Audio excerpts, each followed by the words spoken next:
got?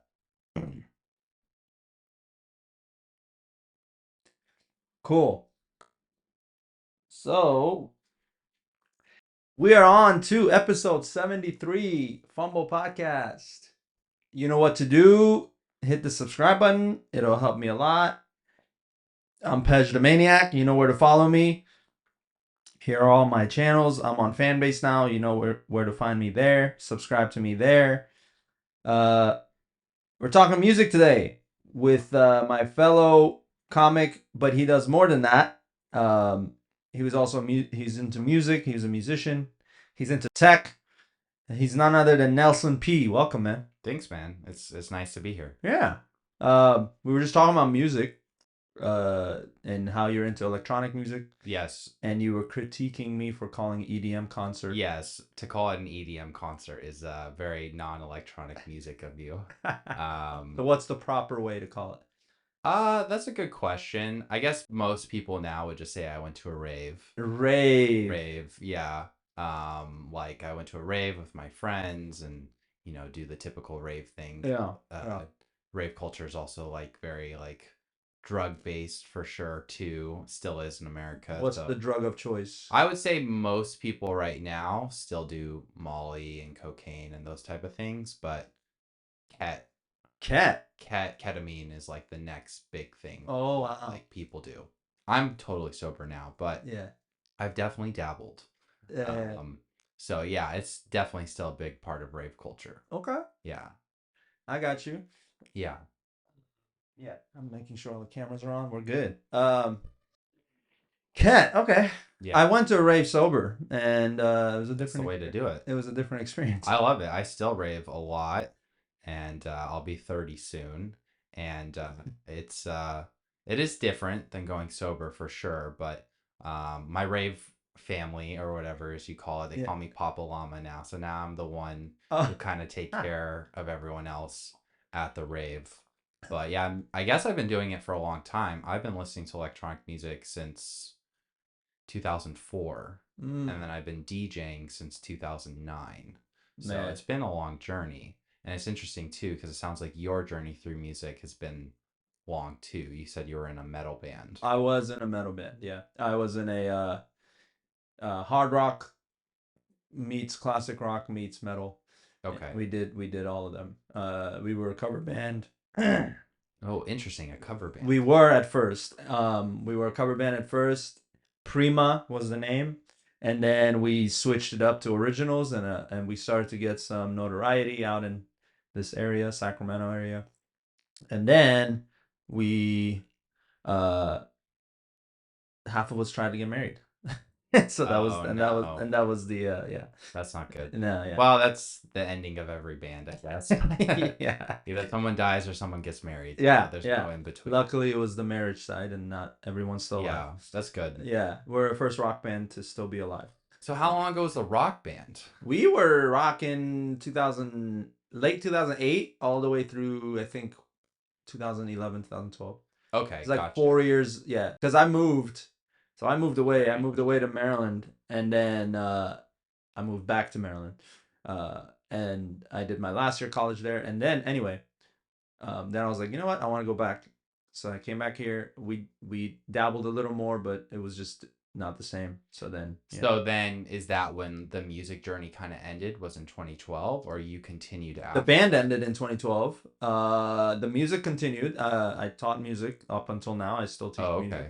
And then I did some work with some other bands that one of them was my dad's band actually. Wow. He has a Persian band, and so I was helping him out, like arranging some of his music for him. Right. So they had me play and cover a couple American songs because I don't sing Persian. So they had me kind of have a fusion. I don't sing Persian either, so no? It's okay. Really? I would have never guessed. I thought you knew that one song from that one guy. No, it's fun though. Music is always going to be part of my life though. So what about you? Do you play any music? I been pretty much just a DJ for the last decade. Right. I have had some experience with production. Yeah. with Ableton and Reason and FL Studio, but mostly Ableton Yeah. since 2013. That's your So favorite then? yeah, I've done some remixes, some originals. I would say the main thing for me has been mashups. I was Ooh. known as like a mashup artist Yeah. on SoundCloud. And it's all kind of been like a gradual continuum Hmm. throughout everything. I would say the production and the mashup started in 2013. So I started with like a basic tractor controller when I was 17 in 2009. And then in 2010, I went to college, and this kind of random skill that I was starting just in my bedroom suddenly became popular. Electronic music really boomed. EDM wasn't even a term when I first started listening to electronic music, but then when the LMFAO craze happened, Yeah. 2008, 2009, things change. And then I told people, I was like, oh yeah, I DJ. And so then you get these random opportunities like, hey, come DJ our party Yeah. and stuff like that. And then by 2012, I started taking it more seriously. I played gigs, I played in San Francisco, I played in South Lake Tahoe. Wow. And yeah, I like a solid from 2012 to like 2016, 2017 of like doing a lot of gigs, weddings, bars, that kind of stuff. Weddings? They want to like rave at a wedding? Well, so in 2012, I like worked really hard all summer and I like bought my own like nice equipment. Mm. And from there, I started practicing all the time just in my bedroom. I'm sure my roommates were very annoyed. And I wanted to get better. And I thought the best way to get better was to work for a company. Yeah. So my uncles are actually both wedding DJs. So I knew about DJing from a young age and I'd like hear them talk about it, but they really came from like the rock pop kind of, they were really rock guys. Yeah. Um, but I, had gone a completely different direction due to like things like Dance Dance Revolution, LimeWire, LimeWire. YouTube. I remember So that. those things like really influenced me more towards electronic music between 12 to 14. And Okay. then when YouTube came out, there was no stopping electronic music. Yeah. So yeah, there was a fun like 4 or 5 years up until I left and moved to LA where I DJ'd a lot. And then I kind of had a SoundCloud presence for a while. And I was thinking about it today, how we've met through like stand-up comedy. Yeah. And SoundCloud's kind of that way too. I have all these friends that I met through SoundCloud that I've met in like Napa and Sacramento and LA. And like you get close and you message each other. So yeah, it's like a whole nother life. Yeah. I'm sure you live too Yeah. through the metal band that I have like close dear friends through. I was my metal phase, which I still love, but as far as performance is concerned, it was interesting because I didn't no one thought I'd be the lead singer. Everyone thought I'd either be the bass player or the drummer. Okay. Just because of like my profile. You were the lead singer. Yeah, I was the lead singer. And then it was funny though, because back then I wasn't being as comical as I started to later on, but like I always was funny, but I just never really showed it in front of people, like people I didn't know, especially in a metal band. So Yeah. But that, I guess that gives you a certain confidence having to be on stage yeah, and like be a presence within a band. for sure. Oh man, one of the most fun concerts we had was in a hall that we were the headliners, and then we had originals by this point and we had covers, but on one of the covers it was called Metalingus by Alter Bridge. I'm not it's a lot of, if people want to check that out, it's also WWE wrestler Edge's theme music, in case people were wondering. It's the same song, but it's a great vocal song for me. um and on like the where the beat drops in that song, Sure. I set it up so that I was off stage, so I'm already down here, Yeah. and then the goal was the goal was to jump up on the beat so that I land on Oh, stage. it doesn't sound good. This already sounds horrifying. This is like a gym accident or something. Yeah. Yeah. Nothing was broken, but here's what happened. So the beat drops, and then when I'm supposed to land on stage is when the drums kick back in, and it gets wild. Yeah. So I get I I do everything perfect, and then I'm gonna get ready to jump. I jump, Yeah. but my foot got caught on the mic cable. Mm. So now I only have one foot barely on stage. So it's already fucked. So I'm like, and then I just eat it. I just go Yeah. face first on the stage. But here's the lesson, ladies and gentlemen. You never sell a mistake.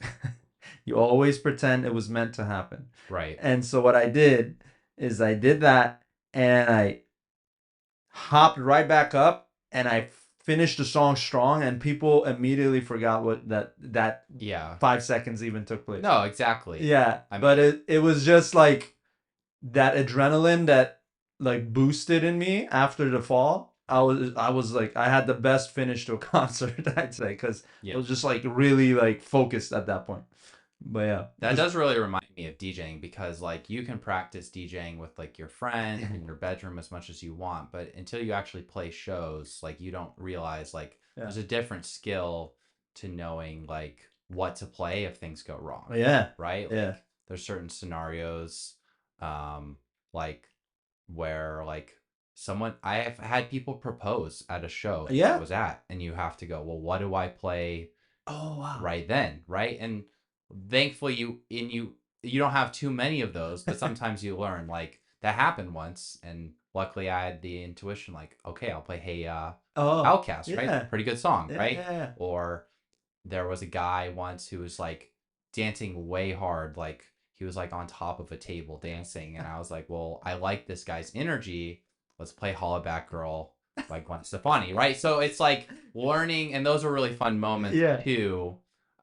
Especially like in the first shows, you learn a lot through the first shows. But in 2012, I worked for like wedding companies. I Oh used to DJ out in Woodland, oh and actually, I was thinking about it today. That was the first time I ever did stand up, because, and I didn't even know, but back then the company didn't just do weddings. We would do like Thursday night club nights. We would do Monday trivia nights. We would do Wednesday karaoke. So I was doing all kinds of yeah, things where I was having to learn like public speaking presence through trivia nights yeah. or karaoke nights. I would have to like sing karaoke if there weren't enough people like there. For those who aren't from Sacramento, Woodland is a small I town. was gonna say Yeah, very small town. Woodland is actually, you can consider Woodland the Alibaba version of Davis.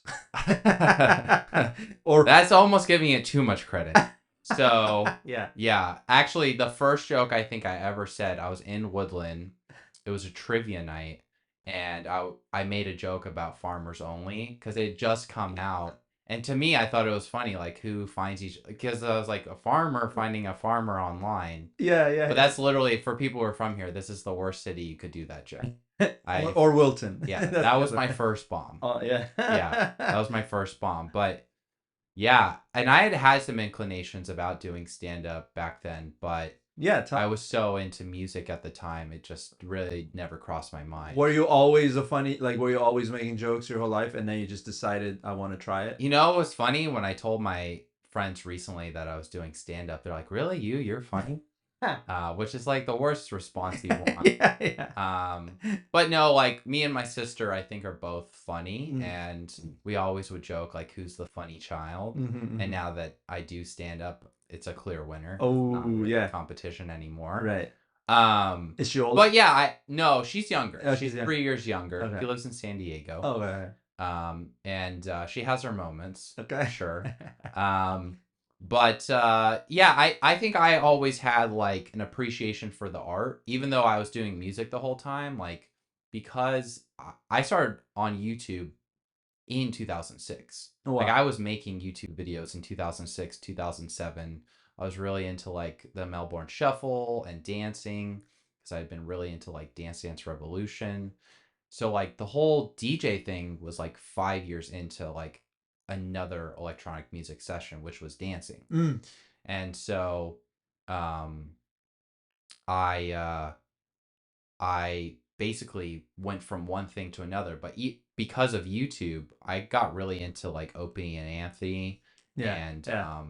Shock Jocks and Louis C.K. and Patrice O'Neill, and I just loved comedy the whole time, Yeah. right? So it was like I would do DJing and I would do electronic music, and I was going to school, but I also loved comedy You're the right. whole time. So it's something I've always liked, Yeah. Yeah. Yeah. but not something I ever like practiced or anything like that. In your family, who gives you the hardest time? Who's the funny? My dad's the funny one in the family Really? for sure. Yeah, he's pretty funny. He's had like a tough Oh, life. yeah. That's And- usually where it comes from. Right, exactly. Yeah. Like it is really through suffering. And I think that's partly why I'm happy I didn't try it till now because I have more experience. Yeah. Um Have you had sufferings? I for sure have. Okay, Yeah. yeah. I definitely have. Yeah. I grew up super fortunate. It's funny, we're hanging out with some other comics and I said that like I grew up with like whatever you imagine the perfect nuclear family is. And they're like, Don't be Yeah. making us jealous." Yeah. Yeah. But it's really true. So What he's saying is there were a bunch of non-whites, and it was him. That's what he's saying. yes, yeah, that's what was going on. No, but I was really fortunate growing up in the Bay Area with like great family, no like family struggles or anything Yeah. like that. And I do think like most of the comics we hang out with are not that way. Yeah. I am sort of an anomaly in Right. that sense. But there are great comics who come from like not a horrific childhood. Right, right. They are there. They are there. So what I was asking though is so your dad is the funny one in the family, but does he give you credit on your jokes, or does he say that what have you tried making him laugh and have It's you? funny. I'll call him. I talk to my parents like every day, and Yeah. I'll call him and tell him a joke. And he's like, "That's not very funny," Oh. but I'll do the joke on stage, and it'll work. Yeah. So But I don't that's know. 'cause he is funny. He is funny. Yeah. He might be losing a little bit. Just Oh.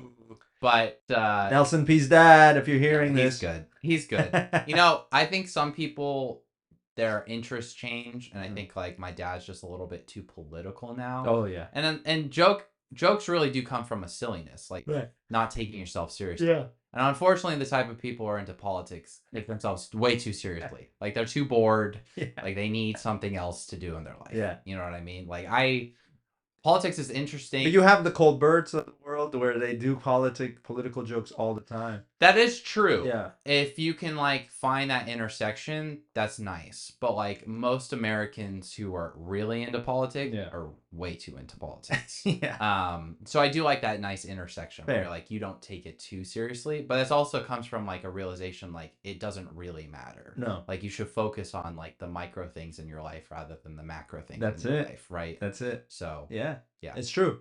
So when was your first? You said in Woodland was your first time you went up and did a comedy. Well, it was at a trivia night. I was So it wasn't even set up. No, I was just killing time. Yeah, yeah, yeah. I had to figure out like there's dead air like Yeah. between like with it open, or I think this might have been a karaoke night or something. And you just think of like the most dingy Woodlands like old Western looking bar. But what I'm learning though from that is the audience dictates how you deliver your jokes. Like that's a huge revelation that I've come to discover recently. And that is that because I did the same set last week. Yeah. I had the same 3 setups and punchlines that added up to 5 minutes. And it killed, like it did amazing at Luna's, it did really well at Stab. Yeah. And then I went to JB's and it bombed. It was the same material. Right. Because now it almost makes me excited. I haven't done JB. Yeah, you'll I haven't had like a bomb yet. Yeah. Which I want. Yeah. I'm like chasing. I started my start was good. I got a couple laps, and then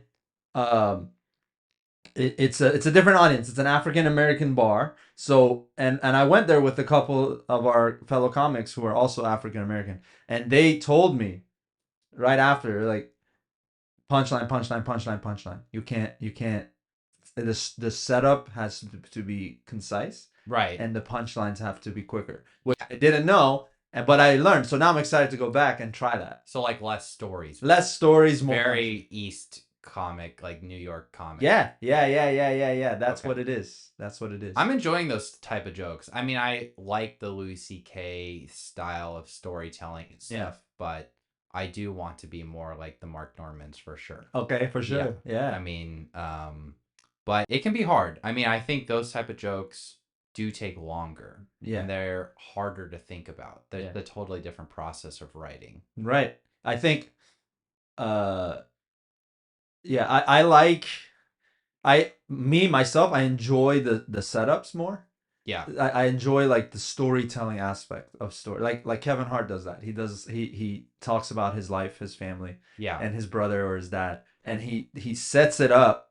But what he does is he fills those setups with mini punch, like little jokes, to Right. keep the crowd engaged and laughing, and so that's the real magic that I'm trying to master myself. But yeah, it's fun, man, and I'm gonna keep doing it. Um, oh, we didn't plug any of your social medias. Yeah, so I'm not a huge social media guy, Right. but I do have my music catalog. So I do have a SoundCloud. So if people like electronic music or Yeah. mashups, my artist name is Picture Us. So just like you think, picture frame. So picture and then us, US. One Yeah. word. Uh-huh. Yeah, just one word. You can Okay. search it on Oh, SoundCloud. But got it. that's got my DJ mixes, my mashups, some remixes, stuff like that. Yeah. So you can check that out. I don't post much anymore because it's not the main thing I do. As we've talked about before, I'm a pretty busy guy now, Yeah. but not so much with music. So Right. obviously I do. I work in IT. Yep. I do. How is that? Like, what you really enjoy that? You do coding and you take classes? Yeah, so I work for a Fortune 50 healthcare company right now, and I do IT for them. Mm. And then I also study for IT certification. So I have like a Cisco networking certification. I have experience with like coding in Python. I'm studying for like a cloud certification right now. So that's like my main focus right now Yeah. is working within an information technology infrastructure Mm. within a company, which I already do, but just moving forward into various other roles, whether that be more in a software base or more of a architecture base. Yeah. So we'll see. It's fun. It's the best way to improve your life is to gain more skills, and also it's more fun too. It's more fun too.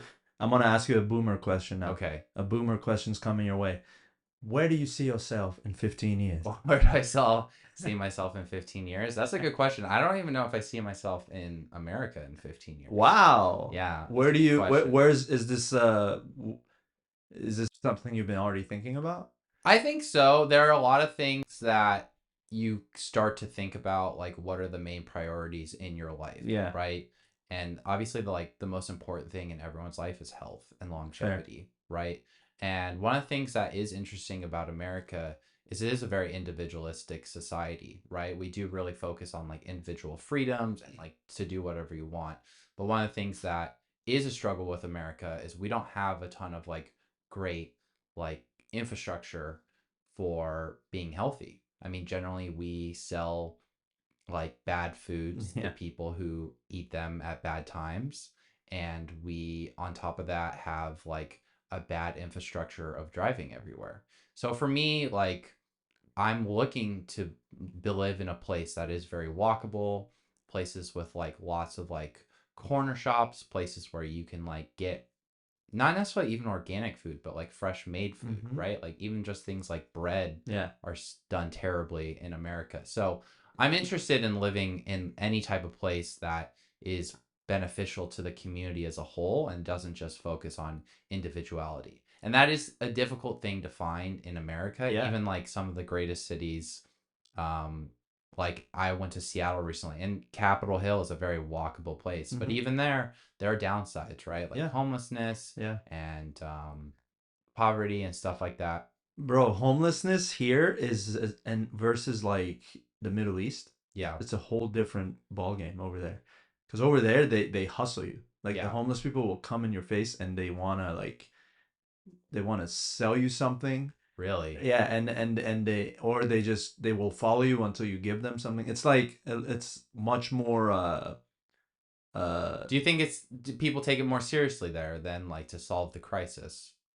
The people that are homeless there, yeah, they're not trying to stay homeless. Interesting. Yeah, it's like um not saying the ones here do, but Yeah. what I'm saying though is that they're very there's no qualms about getting in your face. There's more drive. You're saying there's more. They're more like Their homeless people have like yeah, more drive they're to just not be homeless. and the saddest part and this is that a lot of them are like families. It's a whole family. Like I see. it's like kids doing what I'm saying. Like there's a Yeah. kid that's coming there. He's like, you want to buy like this fan that I made or whatever, right? Right. And then they'll just follow you, and then Yeah. and it's like not even much. It's like what would equate to like quarter here. You know what I Right. mean? But it's Yeah. a lot for them. Right. So it's but yeah, it's that's something I noticed that was a major difference between like Sacramento homeless community versus like in Iran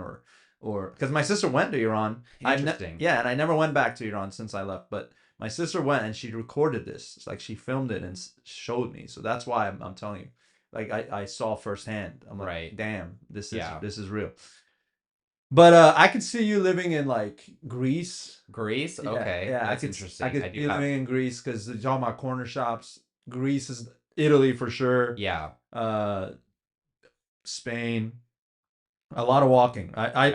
I visited Spain and Italy, and I definitely like you can taste the difference in the bread. The bread is just Right. you're not feeling heavy. Like you're not like what I need a nap. You don't get that feeling Right. from eating European made food. So, but yeah, and it's delicious. Right. Well, and I told you previously too that I am interested in like possibly moving to Japan for a couple years. Right, Japan. Yeah, yeah, yeah. Right, because and that's kind of a perfect emblemation of what I mean by like a society that focuses more on the whole than the individual. They're Yeah. literally the exact opposite of individuality. And I won't really understand that type of culture until I live there. I mean, you can study a culture, you can study its language, but until you live with the people, you won't really know. Yeah. So I will get to go next year for the first time. So I'm very excited. I think I've told you I've been studying. You have. Yeah. So this man is how fluent are you now in Japan? Very non-fluent. I would say for people who know Japanese language, there's proficiency tests that you can take. The first one would be N5. The highest would be an N1. I haven't even passed my N5 yet, so I'm very non-proficient. Yeah. Um, But you're taking classes. yeah, so I am going through the normal steps someone would take. There's like basically Genki uh, basically books that you can buy, and then on top of that I have a tutor. Yeah. Her name's Nami. She lives in New York. That's and right. so I'll have sessions with her every week, so I can say like very basic things like watashi wa namae wa Neru-son-san, Which means that basically means my name is Nelson. okay. Or like watashi wa ski stando komodi. That just means I like comedy. And I'm still probably messing Now up. some of the words. Very basic things. Yeah. My pronunciation is off. There's all kinds yeah. of things. But I can do basic things like read, write, that kind of stuff. That's cool. At a very beginner level. Now, one thing I picked up right now as you were speaking Japanese is I picked up some words that were the same words, like comedy. You said.